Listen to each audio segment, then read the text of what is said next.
about Ratzinger? Cardinal Ratzinger, who went to the same, first, is a brilliant academician. And of course he's of German stock, and his counterpart and fellow student was Hans Küng.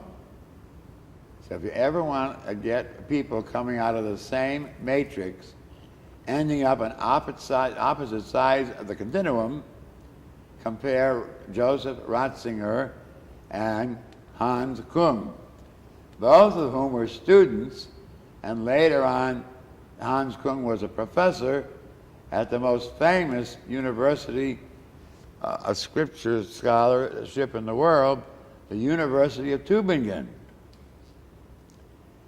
When John Paul II, that horrible, rotten pope, I don't care what anybody says, was elected pope, it wasn't too long before he got that German neo-Nazi Ratzinger, properly named, Rothweiler some call him, to be head of the Holy Office. And that's the one that protects us against heresy. And then Ratzinger fit right in.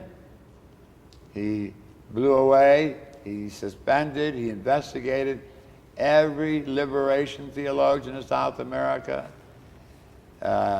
He stopped Hans Küng from teaching, Leonardo Buff, Gutierrez, everybody. The only one they never got was Schillebeeckx, the Belgian who just died at 95 years old in Belgium this year. But it's a police state, is what it is.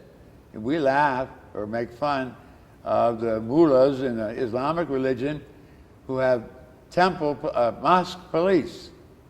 They go around and see what you're wearing and how you're going to Friday night prayers. We have practically the same thing in the Vatican. So Ratzinger, and everybody had hopes. He somewhat manipulated the election by getting to have the funeral mass, and he was elected in 4 ballots, and the Africans were no help, and we thought a third world cardinal would get it. Anyway, he was elected quickly, and he had been 25 years ahead of the Congregation for the Doctrine of the Faith. And he was worse, than the Gestapo. But everybody thought, well, now he's Pope, he's got the highest authority on earth. They always say the president is the most powerful person on earth. I guess that's true temporarily, but the most important person on earth is the Pope, whether you like it or not. And much longer range than any president of these United States. So, just as Jefferson said you had to revamp the Constitution every 19 years, so the church has to reinterpret the gospel. But they won't. The proof of this is read the Catechism of the Catholic Church. It's put together nicely. It has good numbers, references, but when you get down to all the explications, it's all junk stuff that I was taught in the seminary 50 years ago. It's useless. Transubstantiation isn't there. He played tricks on us. When John the 23rd died, we had national conference, we had collegiality coming from the College of the 12 Apostles. Then they changed it, Paul II changed it to collaboration.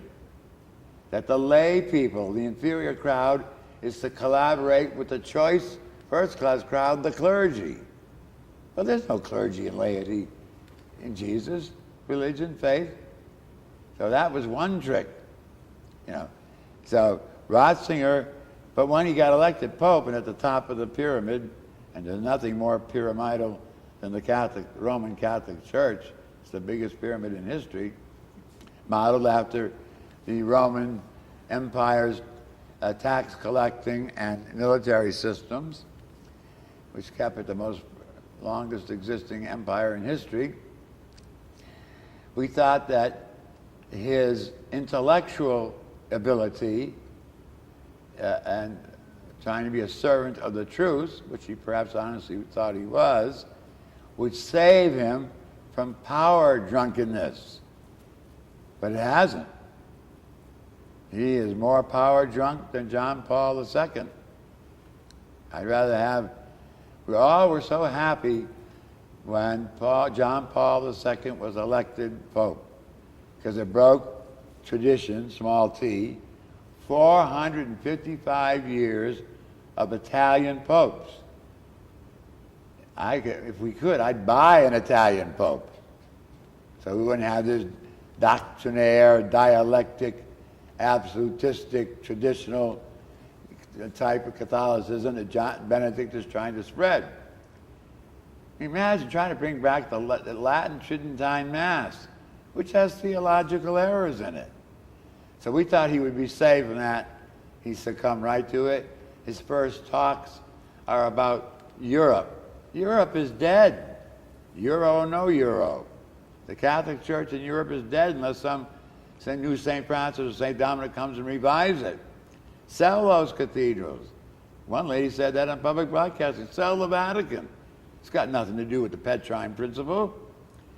And Ratzinger, all he talks about is relativism and Europe, the center of faith. Right, you think that the 2/3 of the church that's black and yellow gives a damn about Europe anymore? No. They don't care about metaphysics. It means nothing to them. Vietnamese Catholics never heard of such nonsense. And they're the church of the future, not these silly people that don't even go to Mass in Europe. So he turned out to be a traitor to the cause. And his intellectuality did not save him. And I pray every day he will pass to his glory. Okay? If I could, I'd have a missa ad delendum said for him. A medieval custom where you gave money or a chicken to the priest and he said a mass to wipe out your enemy.